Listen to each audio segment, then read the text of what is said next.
Thanks very much, Kerry. Thanks for that very warm welcome. Well, I'm delighted to be here with you all virtually today. What I'm going to talk to you about in this particular session is part of some ongoing work that I'm doing, which has been funded by the Leverhulme Trust, which is looking at how to rethink language revitalization in the 21st century. So how we're rethinking language revitalization in a contemporary context, and looking at it through the lens of new geographies of language. So how a lot of the ways in which mobility and social mobility and geographical mobility is impacting on the way in which minority languages are being used and transformed, I suppose, in the age of globalization. So I'll begin with this first slide, which is a collection of newspaper headings that appeared over the past number of years, which relate to different Celtic languages and their demise. So ranging from discussions around Gaelic to Irish to Manx to Welsh to Cornish, a lot of these headings, or a lot of these titles, as you can see, talk about the death of these languages. So Gaelic doomed as speakers die out, Irish in crisis, Scotland's Gaelic communities to die out in 10 years, Welsh languages dying out, how the Manx language came back from the dead, Cornish language declared extinct by UN, just 300 speakers of dialect survive, and Welsh could be the next one to die out. So a very grim type of picture being painted here in the media about the future of these languages. Of course, discourses around endangerment are not just in the context of Celtic languages, but they're also in the context of the linguistic diversity more generally. And we often hear this figure quoted in newspaper articles and also academic articles, which use the figure of 7,000 as the number of languages which are supposedly spoken in the world today, and the prediction that half of these are set to die out. And so usually we hear the claims that the world's languages are in crisis. So discourses of endangerment, language loss, and language death are very much part of the way in which we describe linguistic diversity and many of the languages of the world, particularly the smaller languages of the world. And if we look more closely at these particular newspaper headlines, we'll see that they can be linked to certain underlying assumptions about language, about speakers, and the relationship between language and the particular space in which we find them. So I'm just going to discuss three of those particular assumptions, which I think are particularly relevant. The first one is that languages can be counted. The second one relates to the assumption that language is an object and is a bounded and discrete entity. And the third one is that languages are tied up to place. They're fixed, bounded geographical space. So the first one, enumeration and counting of languages. A very interesting article that was written in 2010 by Robert Moore and Sari Pindikari and Jan Blumert spoke about the counting the losses and looking at the way in which numbers are used to describe language endangerment. And in this article, they're quite critical of the whole enterprise of counting, and they're critical of some of the discourses of endangerment which have been, which are often used to describe these particular supposedly threatened language contexts. And so if we just look back at some of the headlines that I had shown you there at the beginning, Scotland's Gaelic communities to die out in 10 years, why no amount of effort can now stop Gaelic turning into a dead language. So the use of, I suppose, in the media very often, it's a strategy, of course, of media discourse to be sensationalist.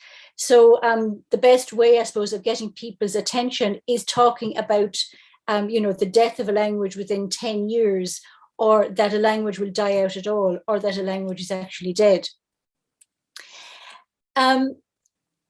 We can, of course, question to what extent are these discourses useful?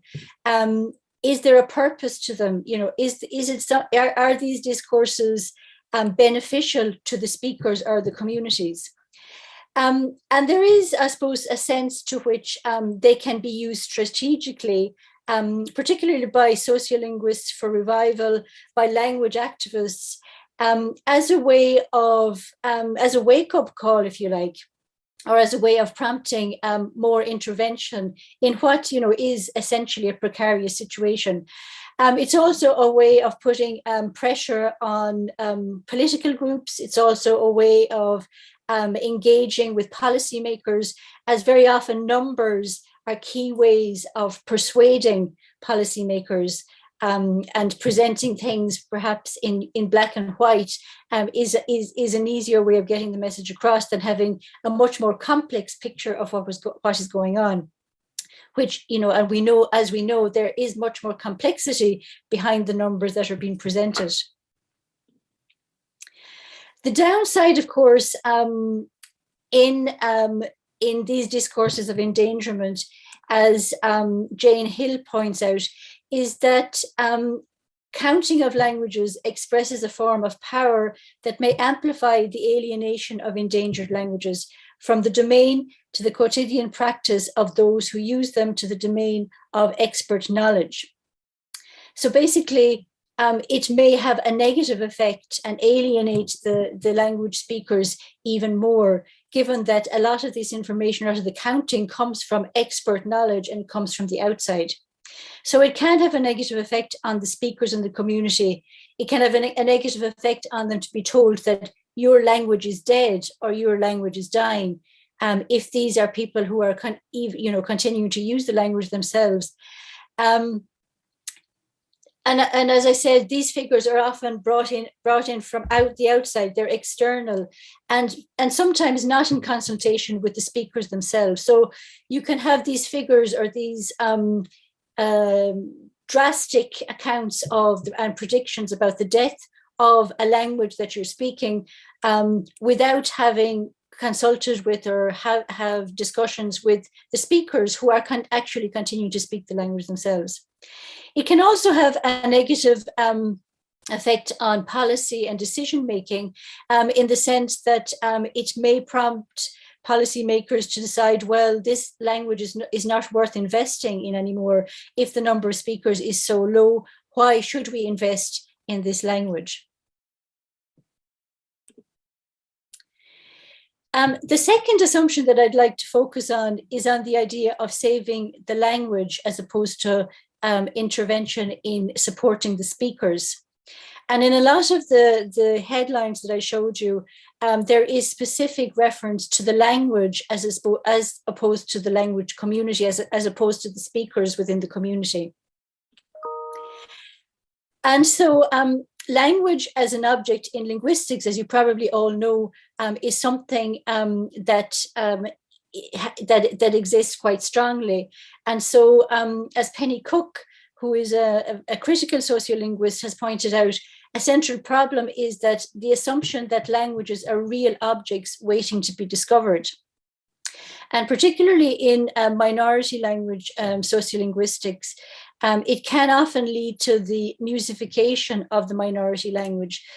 The idea that it becomes a museum piece as an object, that it becomes a museum piece rather than a focus on the social life of the language, or the language as a living entity spoken by real speakers. However, there has been a lot written on saving languages and on threatened languages, particularly the work of Joshua Fishman and his very well-known 2001 book, Can Threatened Languages Be Saved? and Leonore Grenoble and Lindsay Whaley's 2005 book on saving languages. And these are very important books that continue to be referenced and continue to be used as key works by scholars interested in language revitalization. And I suppose when these authors were writing these books, there was also a sense that there was a need to create awareness about linguistic diversity and the potential decline of linguistic diversity. So it was also, I suppose, a wake-up call to the world about the fact that that linguistic diversity is to a certain extent in crisis. And so their interventions were also as a way of developing advocacy around these particular language communities. The third assumption that I want to address is the idea that language is tied to communities of place. And Robert Moore and his co-authors talk about the fact that languages are subject to these regimes of numericalization, the quantifying of languages, and they're often seen as tied to a particular region. And so mobility of people, namely speakers, can make them and their languages more difficult to count. And indeed, diasporic groups often are seen as outside the corners of language endangerment. So counting the people of endangered languages is often about counting people in a particular region. And I think, talking to an audience just such as yourself, you will probably be sympathetic to the idea that communities of practice and communities of speakers exist beyond the geographical confines where they are originally found. And so often these diasporic groups or people who speak these languages in other parts of the world are often excluded in these figures, even though they potentially constitute an important part of what makes up a linguistic community for these languages. So a lot of this, I suppose, comes back to geographies of language and the relationship between the strong relationship between language and nation state, particularly in European context. And so I've just included this map here, which, as you see, clearly outlines the borders between different countries, highlights the name of the country, and highlights the particular language that's spoken there. It also includes reference to some of the minoritized languages of Europe, and you can see the Celtic languages highlighted there as well. And I think the point that I want to make about this particular map is that, and other maps like it, is the fact that the way in which languages are presented are very much within the confines of the nation state or confined geographical space. And so it doesn't take into account, for example, French speakers who live in Germany, or Norwegian speakers who live in Poland, or Irish speakers who live in Spain, or Galician speakers who live in London. So it doesn't take into account the mobility that people engage in. And so it is a very, I suppose, static way of looking at language use. And as we all know, particularly in the mobilized and globalized world in which we live, there is a lot of mobility, there is a lot of movement, and people do move around. And so bring languages and as resources with them to different contexts.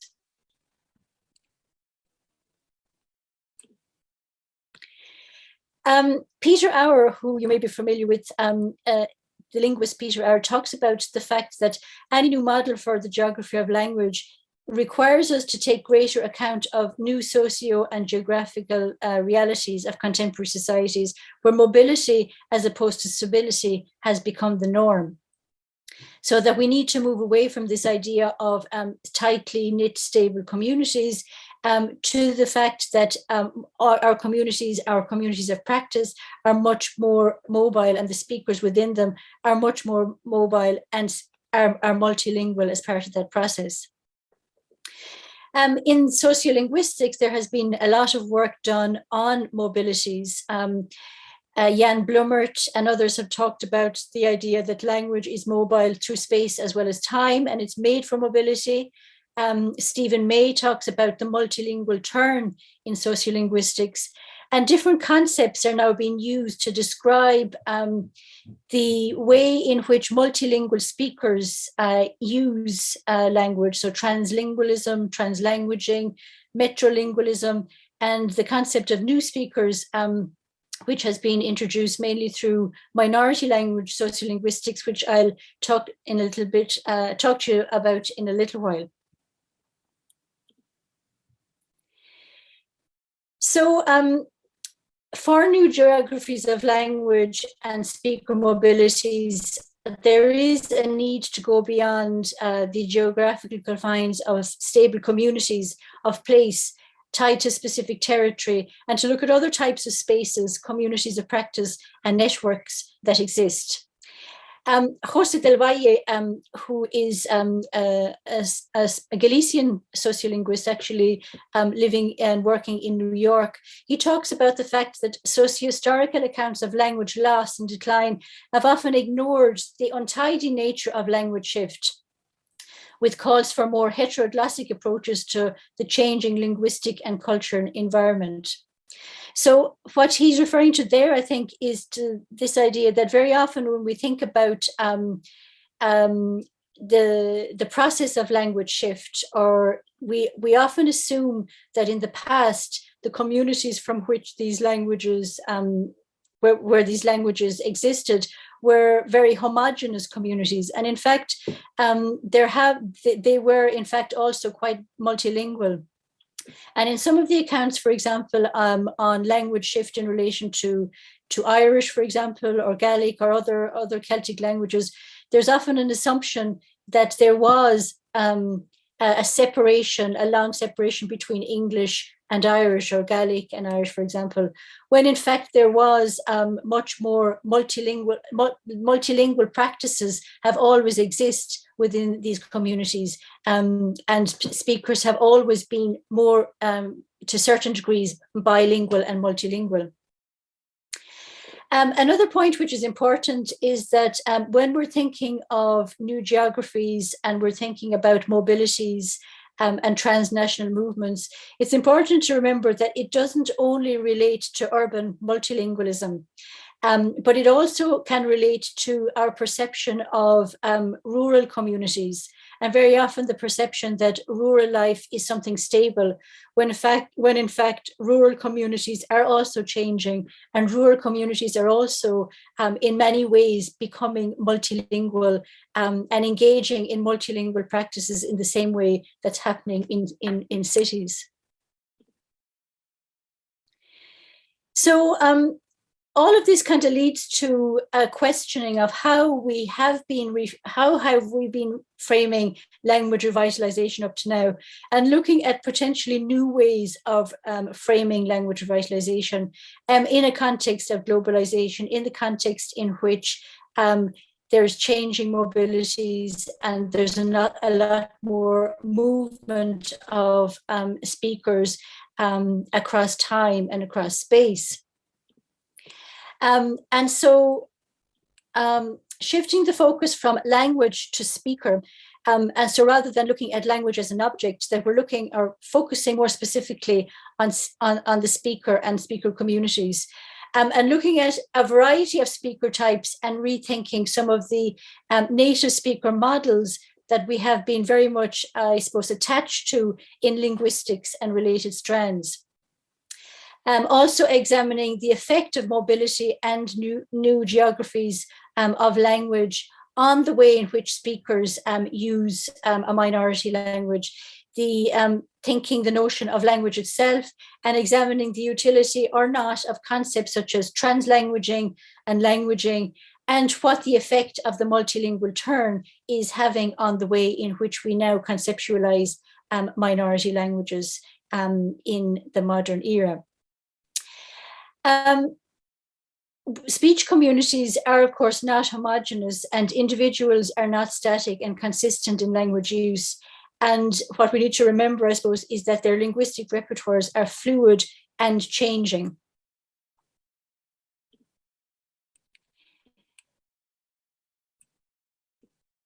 So I'd like to now talk for a few minutes about a concept that I just mentioned a few minutes ago, the new speaker concept, or the new speaker category, which has become popular, has begun to be used by some scholars in the context particularly of European minoritized languages.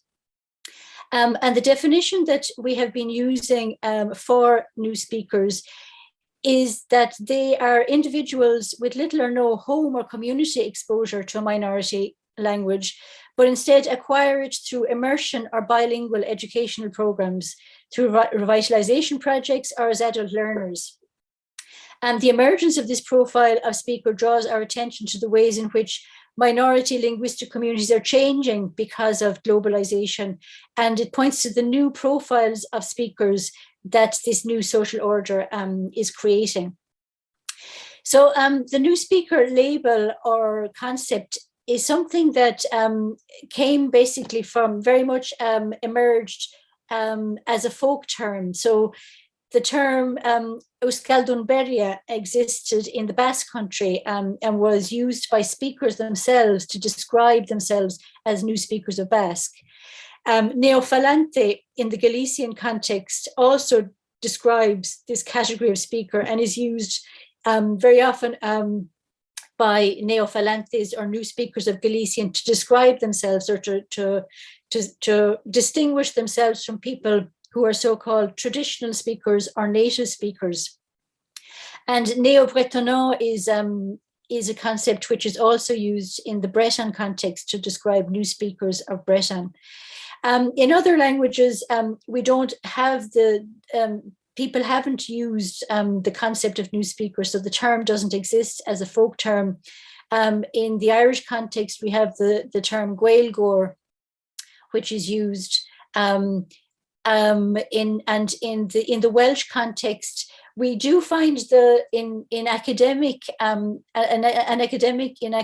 discourse, new speakers are used to describe Welsh speakers, but it's not used as a term to self-ascribe a speaker and to use it as a way of defining their identity. So while the new speaker concept or label or category was used I suppose, when we're discussing minoritized language context, it's used to define that particular category of speaker. We have begun to use it more as a lens rather than as a category, and to extend it beyond minority language context, and to use it as a lens to be able to understand the way in which individuals adopt or use any language variety which is not their native language, and how they, in doing so, they have to cross different social boundaries, how they have to reevaluate their own levels of linguistic competence, and how they restructure their own social practices as they adapt to new linguistic spaces. So we're using it as a lens through which to understand what's going on in terms of linguistic mobilities, how people question perhaps their own linguistic competence as they come into contact with different types of speakers, how they then define themselves and create new types of identities as part of that process. I want to, for a few minutes, talk about a specific context in which we have looked at the new speaker concept in relation to one of the Celtic languages, Irish. And this is work that I've been doing for a number of years with John Walsh of the National University of Ireland, Galway. And we have, over the past 8 or 9 years, been conducting research with new speakers of Irish across the country in different contexts and across different spaces. And so I'd like to give you a flavor of some of that research and some of the questions that we have been asking in that context. So I suppose many of you will be familiar with the sociolinguistics of Irish and the distribution of Irish speakers and the geographical makeup of where Irish speakers are to be found. This map basically sets out it, as you see, the coloured part here defines or is the designated Gaeltacht area.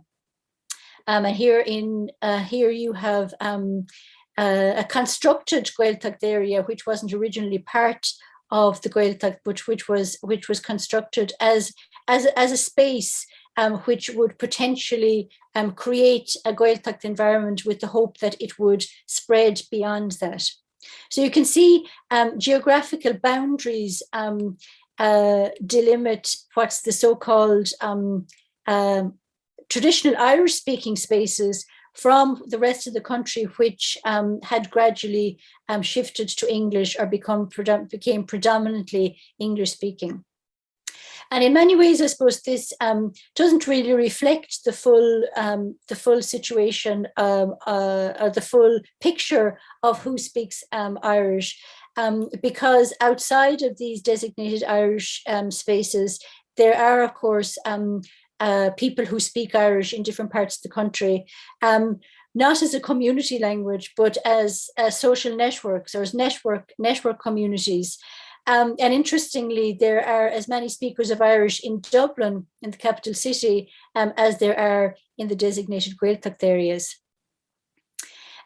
This is a picture that was taken by my colleague John Walsh, and it's a picture here of the border of the Gaeltacht in County Kerry. So very interesting that you have the on Gaeltacht sign here, and then we just over this little border here, without even a border in place, you are officially in the Gaeltacht. So the whole issue around borders and construction of borders is a very interesting one in the context of Irish.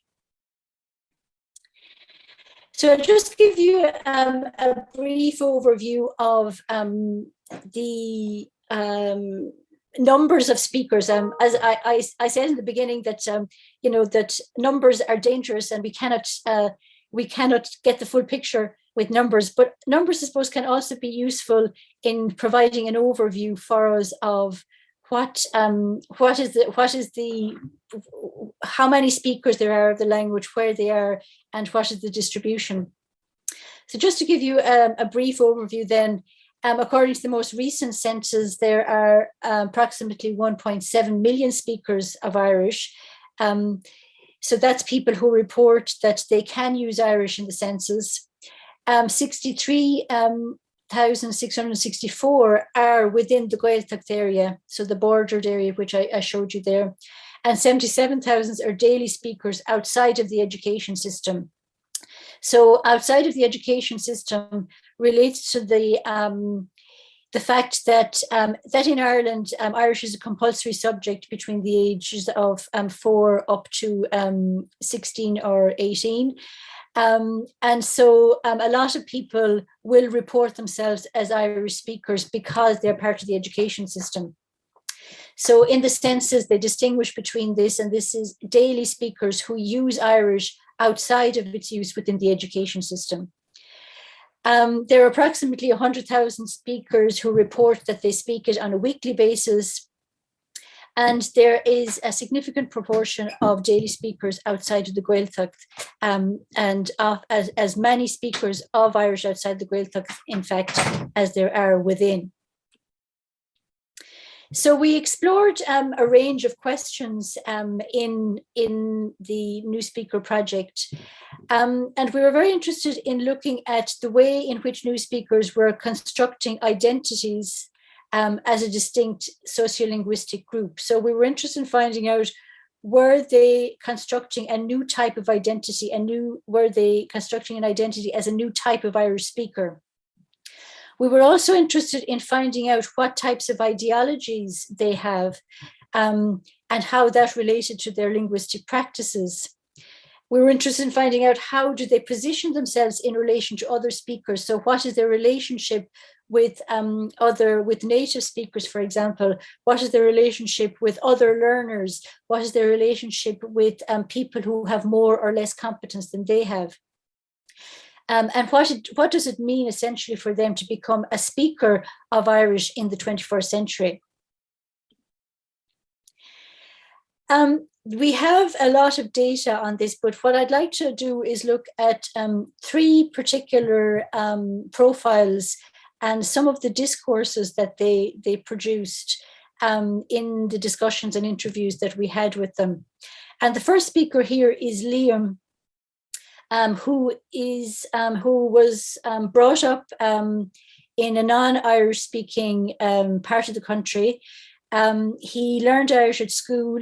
He was somebody who wasn't particularly interested in Irish, and said that he didn't really do that well in his Leaving Cert examination, which is the final exam that people do at the end of secondary school. But then he went on to join the police force, and through that became interested. He did some courses, additional courses in Irish, and also then worked for a time abroad. And it was during that time that he became more interested in his own identity, in his own heritage. And part of that involved relearning Irish and really investing in becoming an Irish language speaker. And if you look at Liam's discourse, it's quite interesting how he perceives the Gaeltacht and how he perceives native speakers. So he has a tendency to exoticize in a way historical Irish and the Irish that's spoken in the Gaeltacht. So he says inside the Gaeltacht, all native speakers should have historical Irish. So by that, I think he means it should be, a pure and authentic Irish, and Irish that's not contaminated in any way by influences from English. It should be the type of Irish that you would, that is most authentic, with no changing to English in particular. That's the rule, but they are no longer there. So he believes that these type of speakers no longer exist. And when I listen to Radio na Gaeltachta now, I don't listen to it now and again, but you'd rarely hear a native speaker, a real native speaker, because they no longer exist. They're all dead at this stage. So he has an image of, I suppose, an idealization of the Gaeltacht, an idea of what real Irish sounds like and what the Gaeltacht should be like. And he's disappointed in a lot of way that this ideal no longer exists. So the real native speaker no longer exists, he says. So here we have, the Gaeltacht, particularly interesting here, I think, is the relationship that he makes specifically between the Gaeltacht and native speakers, and his idealization of native speakers. He's also invested in the idea that there should be no mixing. There shouldn't be any changes, contamination, if you like, with English. And the reference there to all to real native speakers, and that they're all dead. The second example I want to look at is from Anya, who has a different type of profile. She was brought up, again, outside of the Gaeltacht, but she was brought up in a family where her father was originally from the Gaeltacht, and he was brought up speaking Irish himself. And he spoke Irish to her when she was young. Her mother was an English language speaker, but very favorable towards the language. And Anya was always very much encouraged to engage in Irish language activities. She used to go to the Gaeltacht to visit her cousins when she was younger. And then when she was older, she became more involved in local activist groups for Irish. And she works now as an Irish language officer. Even though she was, brought up speaking Irish in the home, it's interesting that she still doesn't define herself as a native speaker. She says, I have to say still that I would be afraid to call myself a native speaker because I'm not a native speaker. So I would be afraid to put a tick in the first box. So we were talking in that context about the different type of boxes that a person might fill in a questionnaire if they were asked about their competence in Irish. And she said, because, I'm not from the Gaeltacht and I wasn't brought up entirely through Irish, so I'm not a native speaker. So I think this idea of the feeling of not having full competence and what she's defining as full competence is interesting. She says she's afraid to call herself a native speaker because she's not from the Gaeltacht. So a very distinct connection there being made between language and place, and the need to be from a place, to be brought up in a place, to be considered a native speaker and to have full competence. So she says, I wasn't brought up entirely through Irish, so therefore she cannot consider herself to be a native speaker and in essence, a real speaker. The third example then is a different type of profile with a different type of discourse. And this is from Joanne, who was brought up in Dublin and who was in a family where her parents were very favourable towards Irish. They encouraged her to go to the Gaeltacht in the summer, to do summer courses. And she was very much, she had a very positive attitude towards the language. She moved from Dublin to another part of the country, to a more rural area, and became quite involved in promoting the language and was quite a strong language activist. And it's interesting to see her discourse and her description of how she defines what it means to be an Irish speaker. And her perspective is that, as she says, speak it, I don't care. I understand that the sounds are very important, but it's more important to make an effort. I'm not from the Gaeltacht, and I was never living there. I have Dublin Irish. So that's it, I make an effort. And, another person who speaks Irish, if I am shy about making the sounds, nobody would be speaking it. I think it's more important to speak it at any rate, to make an effort as well. And I think my Irish has improved, and the sounds, well, I'm speaking frequently, I can hear, the mistakes that I make and then correct them. So she's a very different perspective and a different approach to the two previous profiles that I looked at. So her motto is to speak it no matter what, even though she is aware that she's making mistakes. So it's making an effort, admitting that she has Dublin Irish and being very proud of the fact that she has Dublin Irish, admitting the fact that she cannot replicate the Gaeltacht Irish because she's not from there, she never lived there, and doesn't aspire to imitating them. And she says, I can hear my own mistakes, but I correct them. So she's very much aware that she has a lot of deficiencies in the way that she speaks Irish, but it doesn't really inhibit her from defining her own identity as an authentic speaker.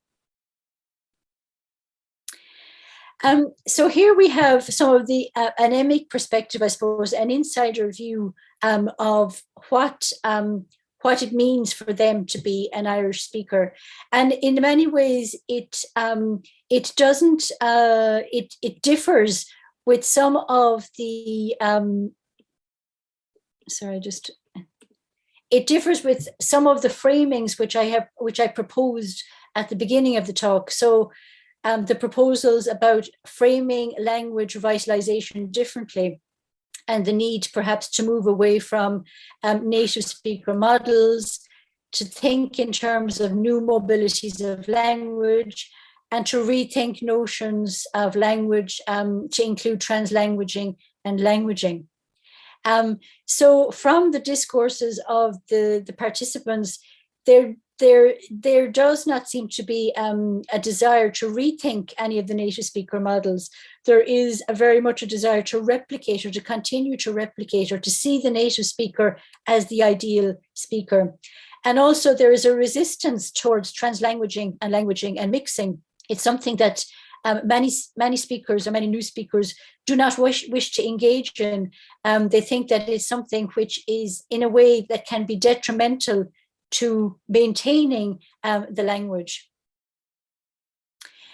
And this came across quite strongly in some other work that I was doing as part of a Circle Cora in Clúnlín, I'm calling it. It's not the real name of the place. And again, a place outside of the Gaeltacht. And this was a group of people who used to come together on a weekly basis and who tried to construct their own community of Irish speakers. And very often within this group of speakers, you had a mixture of profiles, a mixture of abilities. The majority would have acquired Irish at school. And importantly, there was one person within the group who was from the Gaeltacht and who had moved to the area.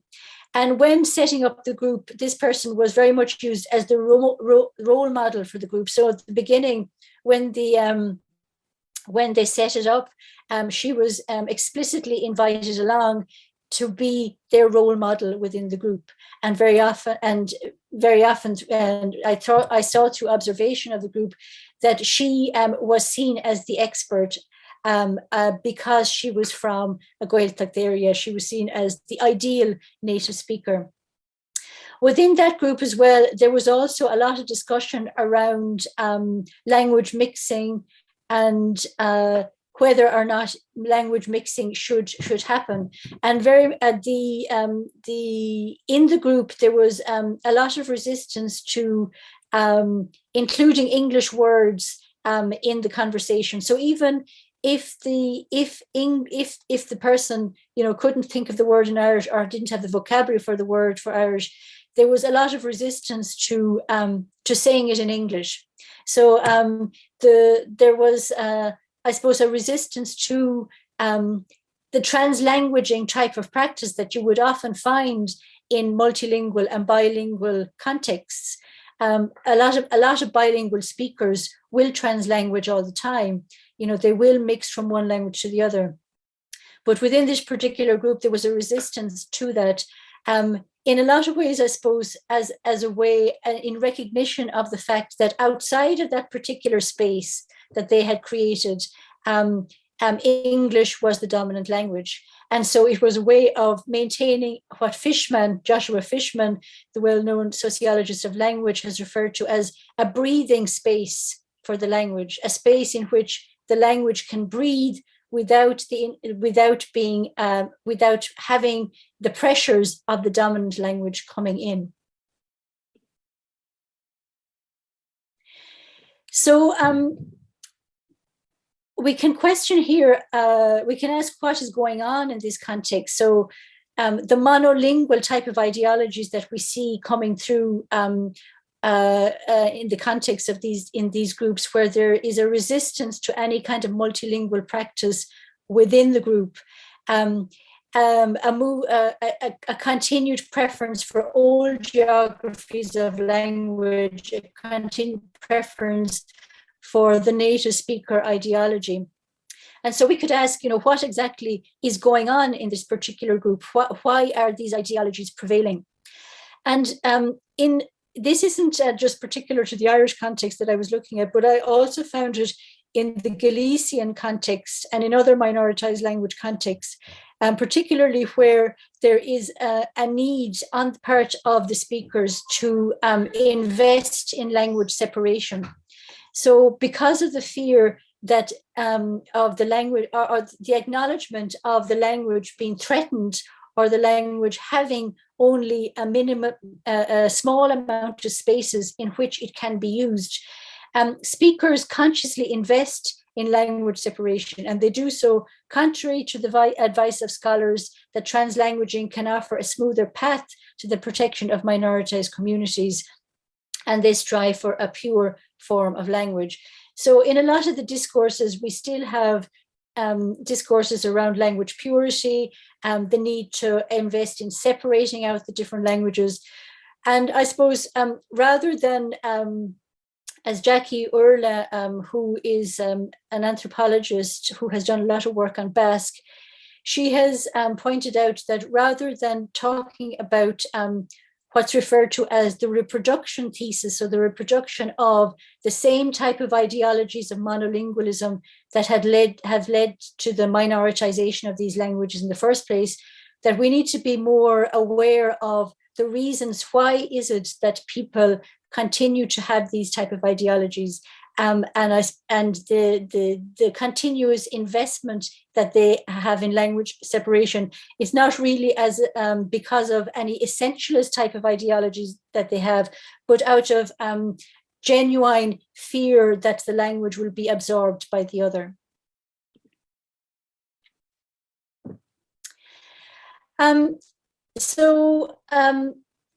New geographies of language in virtual space became a lot more prominent, I think, over the past 2 years. And so a lot of the face-to-face type of activity that I had engaged in previously with different speakers through conversation groups and through different types of activities could no longer, of course, be held face-to-face. And so I became quite interested in some of the virtual communities that COVID had created. And of course, a lot of virtual communities had already existed pre-COVID. Daniel Cunniff, who has written a lot about the Welsh context, highlights that social media and virtual spaces provide new domains in which the minority language can be used, as well as providing a means of connecting speakers with each other. So connecting speakers in different, beyond geographical spaces in ways that would not have been possible in a pre-technology age. I did, in some work that I did during the COVID pandemic on Gaelic online communities, it was interesting to see that in these online fora, geographical space was in many ways disappearing. And it was also a way of bringing or ending in some way the divide between rural and urban dichotomies, which often become part of a lot of discourses about Gaelic being spoken in Glasgow, or Gaelic in Glasgow and Gaelic in the Highlands, for example. So these spaces brought people together from these different and dispersed communities, and even went beyond national spaces to bring in people from the diaspora and people from other parts of the world.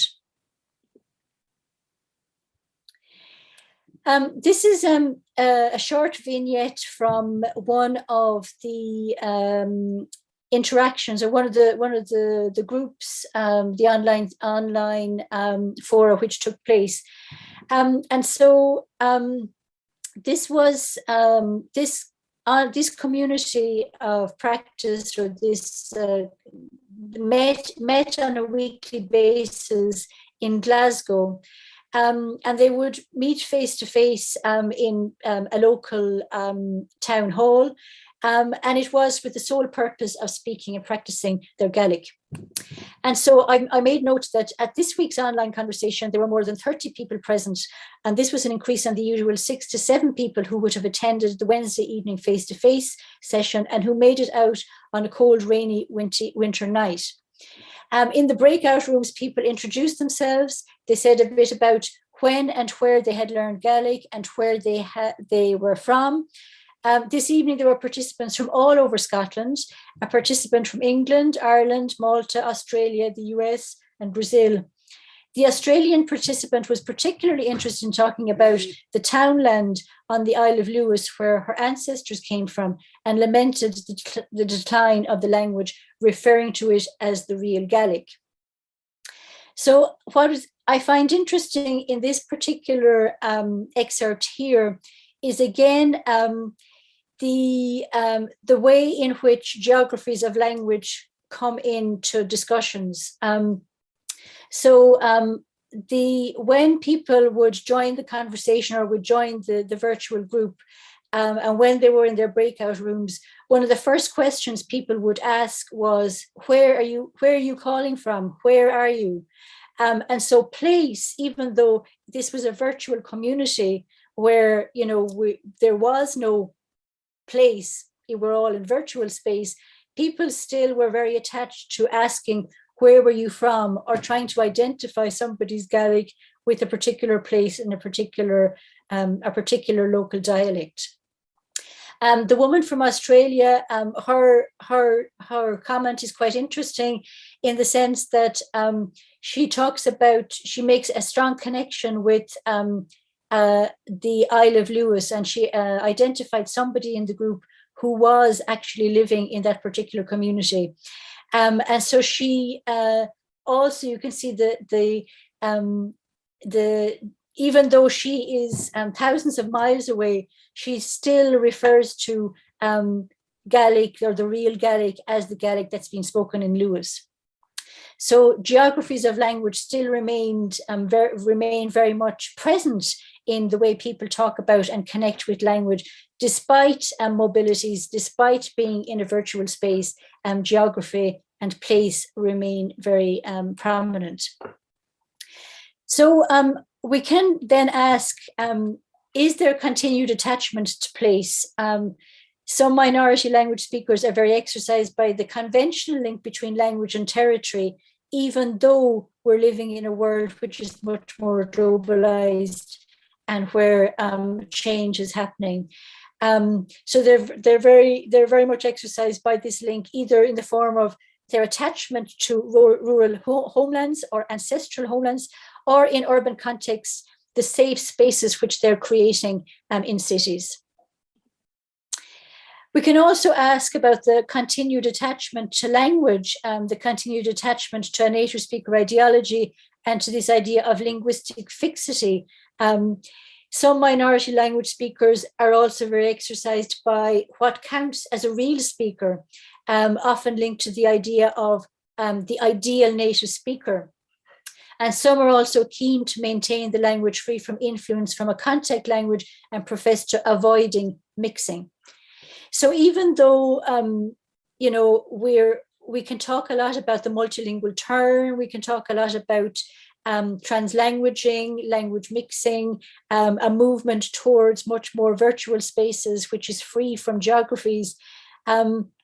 People in their discourses very much return to traditional types of geographies, and they return to to traditional ways of defining language, native speaker, and what counts as linguistic competence.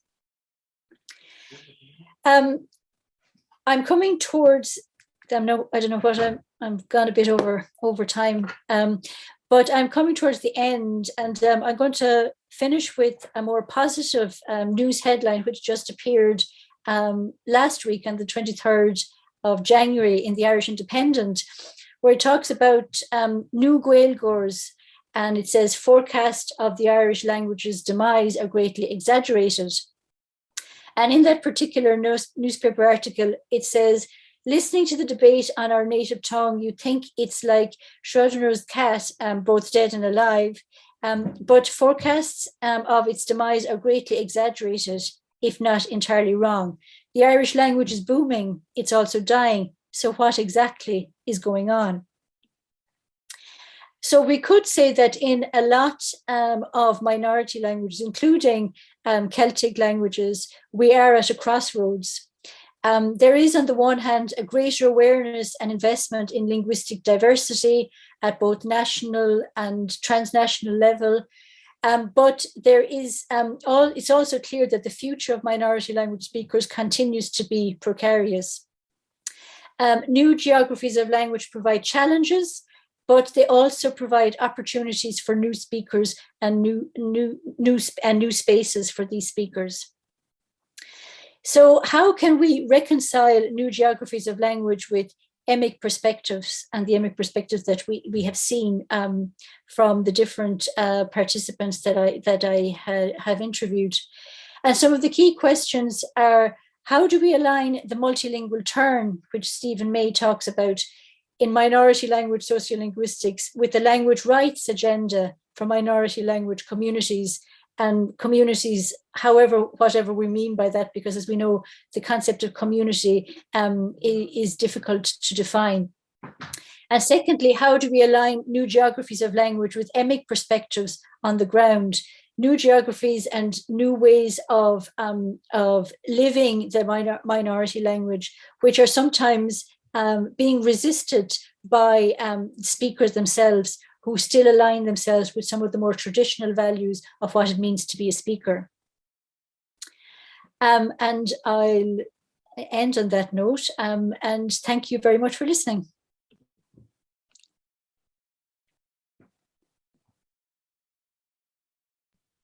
All right. Thank you so much, Dr. O'Rourke. That was a fantastic presentation, and we have a few questions to pose for you. The first of which comes, or he's got a few you can probably ask all at the same time. Mike Hammond has some interesting comments about Patagonia Welsh. Okay. I don't think I was first, but I'll ask anyway. I thought awesome talk. And I got stuck on the sort of the geography angle, and this idea that we look at these national boundaries and think of the language as being bounded by that. And I was thinking of Welsh, and I was thinking of Patagonia, that little community in Patagonia. And so as an outsider looking at Welsh, it's very easy to sort of not realize those people are there, and they just don't matter. On the other hand, if you talk to Welsh people, I think they're like overexcited about those people. It's like romanticized Patagonia, and they go there and they spend lots of people, and so it's not that the geography is irrelevant. It's like differently relevant. And I guess my question, if I can make a question out of that, is, so what is the relevance of the actual geography? Is it irrelevant, relevant, or we just have to contextualize it in some way? Yeah, I suppose it does depend a lot on context, as you say there, and it depends on from whose perspective as well, because you said that you point out that people who are unfamiliar with the Welsh context may not think anything of this, but people from Wales will often think of this community, living in a more exotic place and speaking Welsh draws up different types of connotations for them beyond the geographies of Welsh. And I suppose the way in these geographies are interpreted in different ways, and so I think the geographies matter in different types of ways. I suppose first of all, it matters it can be used as a way of excluding and including different groups. So defining somebody on the basis of geography, on the basis of being a local or being from somewhere where that language was always there, can be a potential way of excluding newcomers. But it can also be a way of opening up opening up to new speakers, as in the case of diaspora and in the case of virtual communities, where it goes beyond geography and goes into the realm of taking it beyond borders, I suppose. Yeah, I mean, there's it seems related. So when outsiders to Wales think of Welsh, they think of Welsh people. They think of whatever an ethnic Welsh person is, right? Yeah. And so we would, as an American, just completely discount the idea that there are Welsh speakers who might be Black or might be, whatever, right? On the other hand, in Wales, like if you watch Welsh television, you get somebody on Welsh TV speaking Welsh who's ethnically not Welsh. And these people are like on TV all the time. They're like loved. They're like, again, romanticized in some way. So it's, again, that sort of asymmetry between what we see when we look in, discounting these external communities, discounting these non-ethnic speakers. And then what you get when you look, what I think you get when you look out is a romanticization of these geographically external or ethnically other speakers. Yeah, I think with there is a sense of there was an interesting article recently on in relation to Gaelic, of a speaker who was Black and who spoke Gaelic, and the experience that they have of that experience of being exoticized in a lot of ways, and their I suppose their resentment of that, because that they're still seen as another, because of their skin color.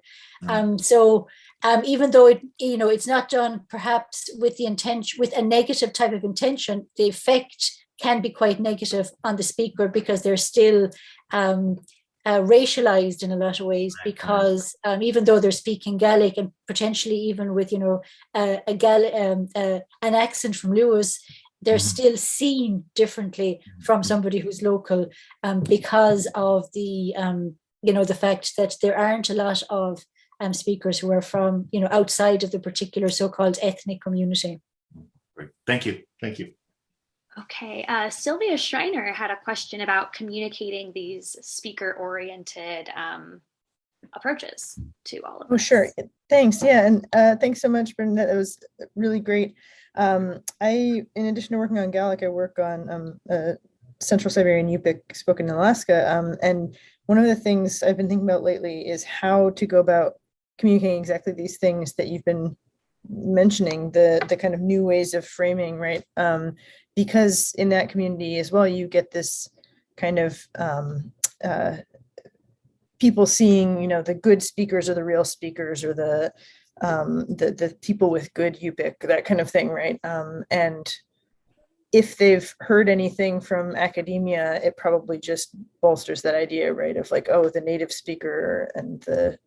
So I just wonder if you had any thoughts about how we as, linguists and sociolinguists might go about kind of reframing that in our interactions with communities, especially like small communities where they might have, individual speakers they have in mind for who should be speaking the good stuff, or what kind of message we should be sending. Yeah, I think in terms of communicating or getting these messages across to communities, I suppose in one way has to come from within the community itself. There has been, I think, a lot of a tendency in a lot of minority language contexts and language revitalization contexts to come in from the outside with, so-called expert knowledge, which has the effect of, undermining, the community's own ability to devise a strategy for the community itself. And also can be a way of, as I spoke about in terms of the numbers of speakers and the way in which numbers are portrayed, the community becomes totally disheartened with a revitalization project. So it is a lot about giving control to the community itself so that they can take things forward, as opposed to to coming in as the language experts, and expecting them to to take forward ideas that, or even research that we might do that may perhaps not be, we may not be asking the right questions for the community itself. So I suppose a lot of co-production of knowledge is a way in which successful language planning and language policies can be developed in cooperation with the communities rather than from the outside. Great, agreed. Yeah, great, thank you. Andrew Carney. Hi, Bernadette. That was a really thought-provoking talk. I greatly appreciate it. I have a comment and maybe two questions. The first comment is, I don't know if you're familiar with this, but one of the alumni of our program, Colleen Patton, wrote a really fascinating dissertation on perceptions of by new speakers of nativeness and of authenticity She did address very briefly the issue of geography, but she was mainly looking at government structures. So Yeah. if you're at all interested, Colleen's dissertation is on our library page somewhere. Excellent. Yeah, I met Colleen a few times actually at different events. Yeah, so I recommend that one. It's very good, yeah. Mm-hmm. So my question is actually about something one of your speakers raised in your online chat, which is about what locally we call the Koasahaus, the where are you from's, which long before online interaction, we were observing that is such a deep part of the beginning communicative relationships that people in the traditional communities use to establish who you are. I mean, you always get it. Where are you from? And if you answer the question wrong, you're pretty much excluded from that community, and they won't engage with you. And I was wondering if this is really part of a deeper. It's not a socio-linguistic problem, but it's a sociological problem. In that, or a sociological issue. Muriel, who you know, has hypothesized that this might actually be the Gallic equivalent of when Navajo people introduce themselves to each other. They talk about their clan names, what families they're born to, and that the Koasahaus are really about incest avoidance. That they're trying to figure out who you are and what kind of relationship you're going to bear to the community. And I wonder if that is so deep it can't be overcome. Any thoughts on that? Yeah, I think that's a really good point. That it's I suppose like a lot of belief systems and a lot of culturally embedded norms, they become the default. And so even as things change and even as contexts change, they're so deeply embedded that they continue to exist. So even if circumstances change, for example, and even when place is less relevant, I suppose when you have maybe newcomers to the community, that it continues to be very much a factor. I suppose where that can become problematic in some ways is when maybe newcomers to the community are unaware of those cultural norms, and then how they are interpreting, being constantly asked, where are you from? Because, being an outsider of the community and being asked where you're from, you will not be from, a particular place that is quite local to the language, potentially. It's like, I suppose, when people who are asked, for example, migrants might be asked, where are you from, based on the fact that they have a different accent.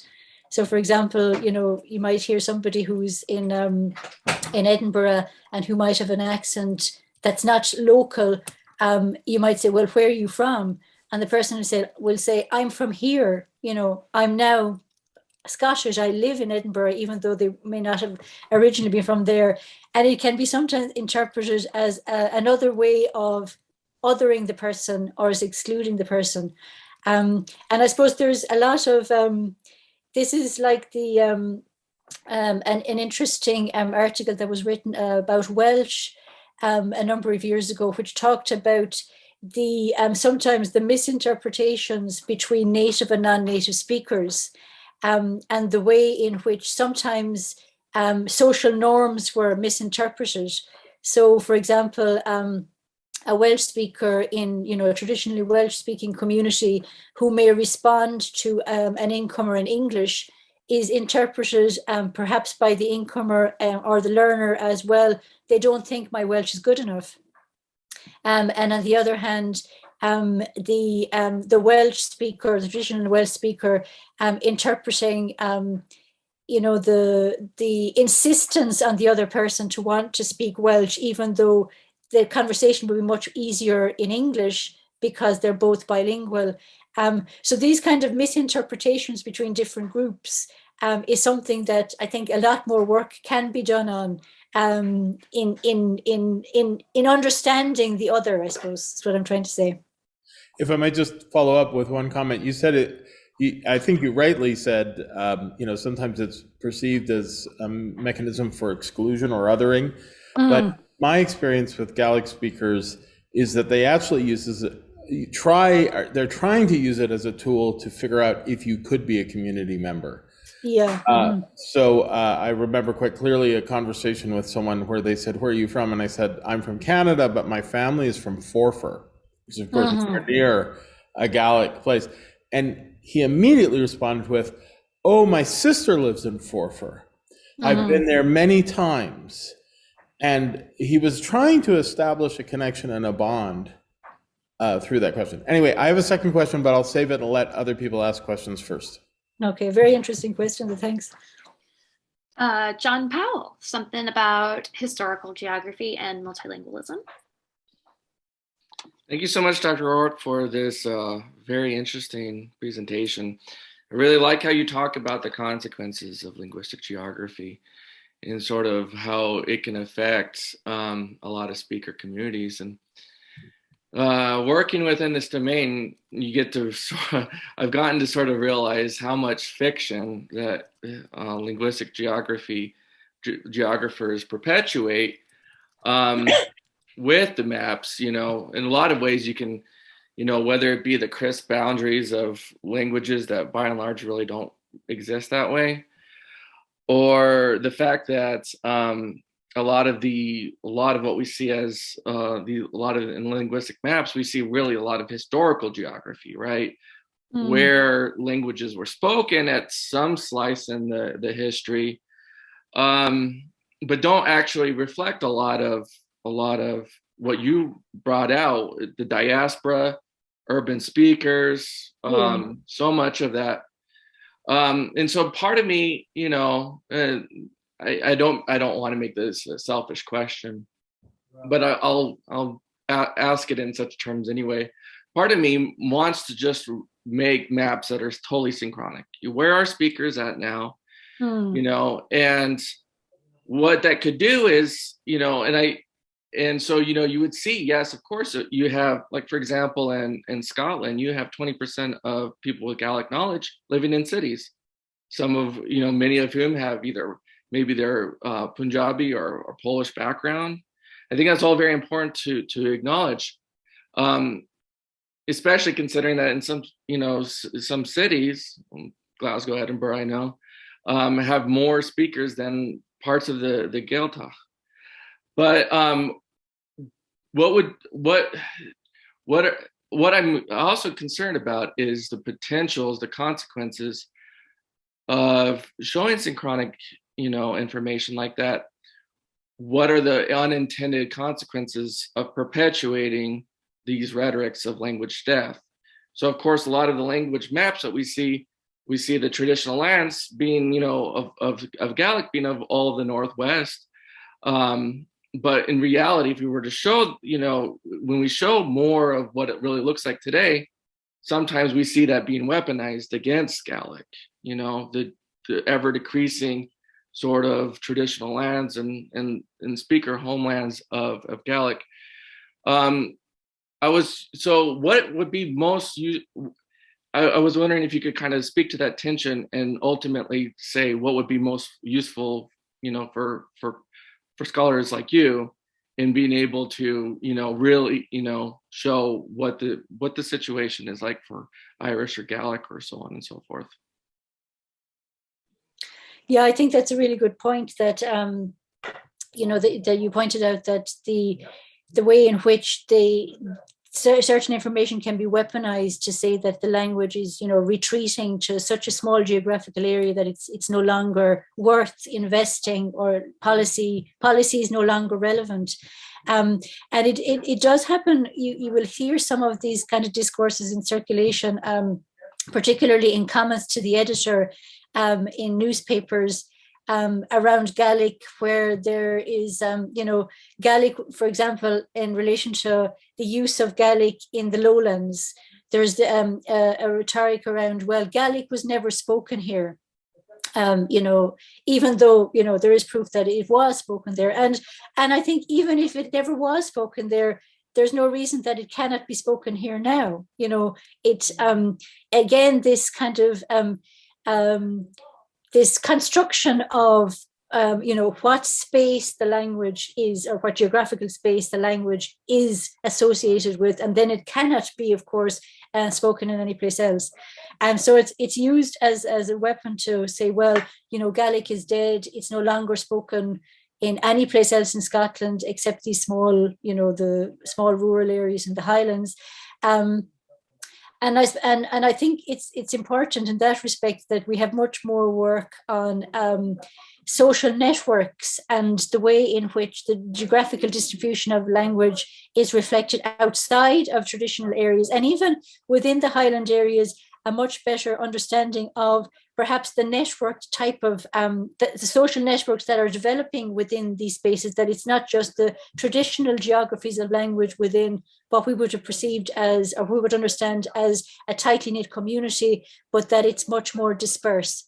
And I suppose importantly also looking at ways of mapping connections between those different communities, connections with those speakers.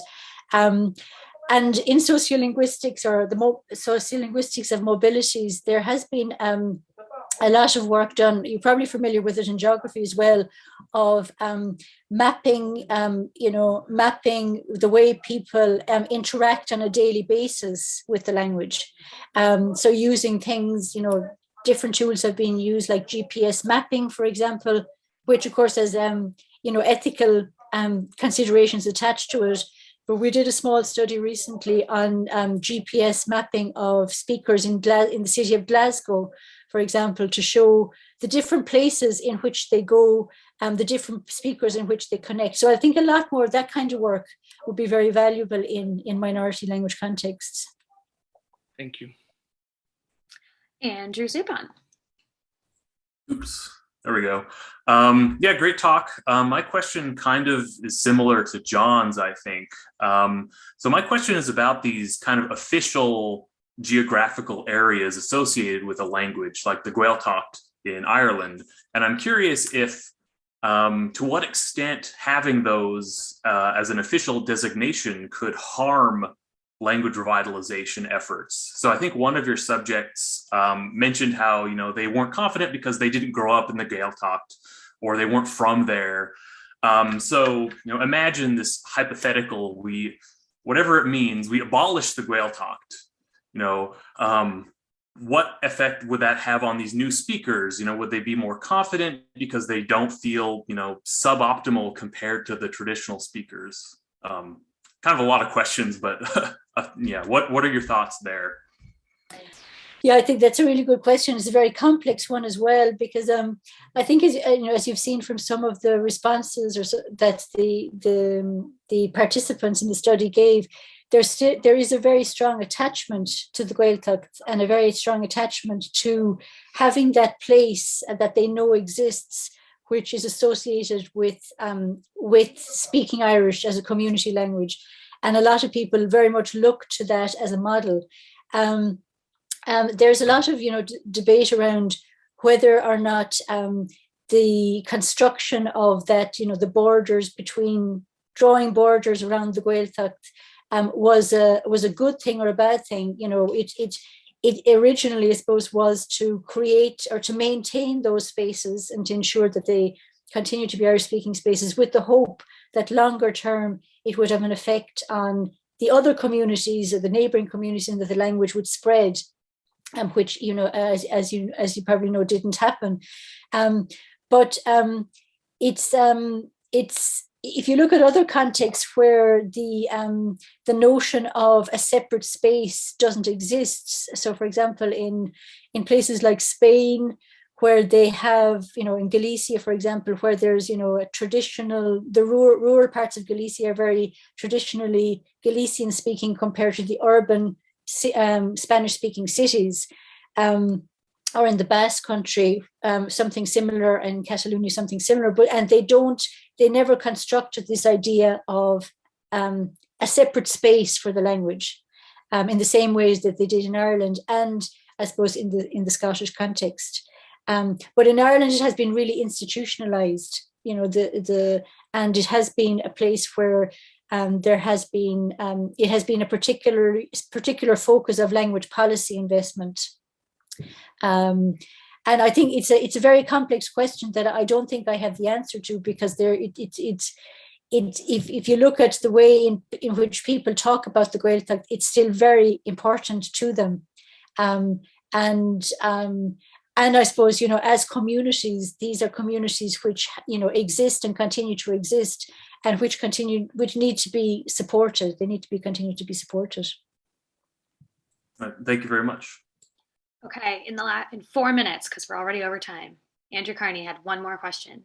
Really quick. It's about your speaker, Dublin Irish speaker. This was drawn to my attention by Peter Slomanson, who sometimes attends but wasn't here today. Mm-hmm. And it's over the pronunciation of broad DH, where in Dublin Irish, it's usually a stop, it's a G. Mm-hmm. Whereas in traditional Gaeltacht Irish, it's a Ch, it's a fricative.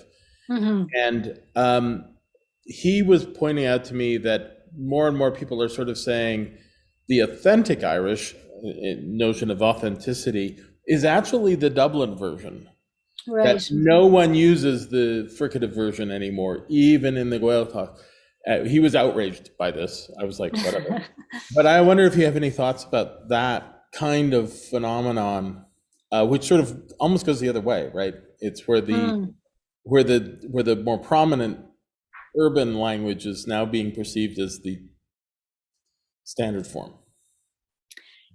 Yeah, I think that's it's probably something which happens in all language contexts, not even specific to minoritized language contexts, where the standardized form can take precedence over the more dialectal form. In the case of Irish, I think it can also be related to the fact that there's a lot more media coverage of Irish now. People are listening to different dialects, different forms of Irish. The way people learn Irish at school also is not based on just one particular dialect, even though they're exposed to different types of dialects, and maybe just reflects also the greater mobility of speakers and the greater interconnection between speakers from different communities. It also may be, there has been a lot of discussion around the type of Irish that's emerging from Gael Scoilna, for example. And you may be familiar with the concept of Gael Scoilish, which is, Gael Scoil Irish.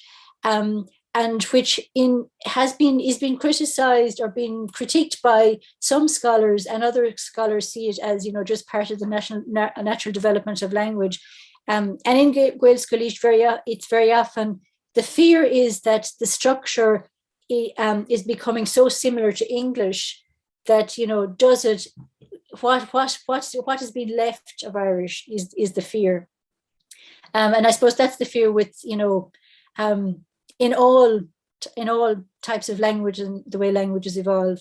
But perhaps in minoritized languages, these kind of fears are much more prominent because of the constant threat, of the perceived threat that the language will be absorbed by the contact language. So it's something, that you wouldn't have in a bigger language, maybe like Spanish and English. Thank you. That's great. But again, a very, very interesting question.